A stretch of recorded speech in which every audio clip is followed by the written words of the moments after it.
देखिए, अच्छा किया आपने सवाल पूछ लिया। तमिलनाडु के अंदर डीएमके पार्टी सनातन धर्म, 3 लैंग्वेज पॉलिसी और कई ऐसे मुद्दे उठा रही है।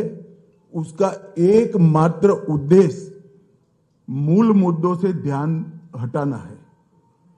அதாவது திமுக சர்க்கார் தமிழ்நாட்டில் சில முக்கியமான பிரச்சனைகளை தொடர்ந்து எழுப்பிக் கொண்டிருக்கிறார். அது சனாதனமாக இருக்கட்டும், மும்மொழி ஆகட்டும், டீலிமிட்டேஷன், இது போன்ற பல பிரச்சனைகளை எழுப்பிக் கொண்டிருக்கிறார்.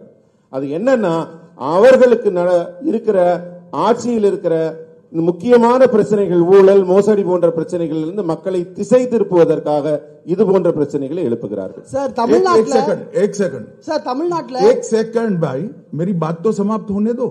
ऐसे करोगे आप? அந்த கேள்விக்கு இன்னும் पहली बार प्रेस कॉन्फ्रेंस में आए हो क्या? Let me answer. तमिलनाडु का चुनाव आने वाले दिनों में डीएमके सरकार के घनघोर करप्शन, लॉ एंड ऑर्डर का इश्यू, दलितों पर अत्याचार और महिलाओं पर अत्याचार के आधार पर तमिलनाडु की जनता वोट करने जा रही है।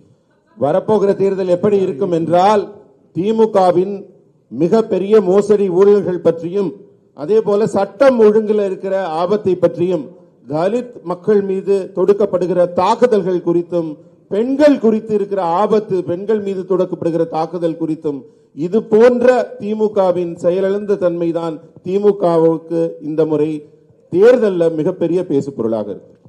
இனி வீட்லயே பானிபூரி செய்யலாம் எல்லாரும். ஆச்சி பானிபூரி கிட்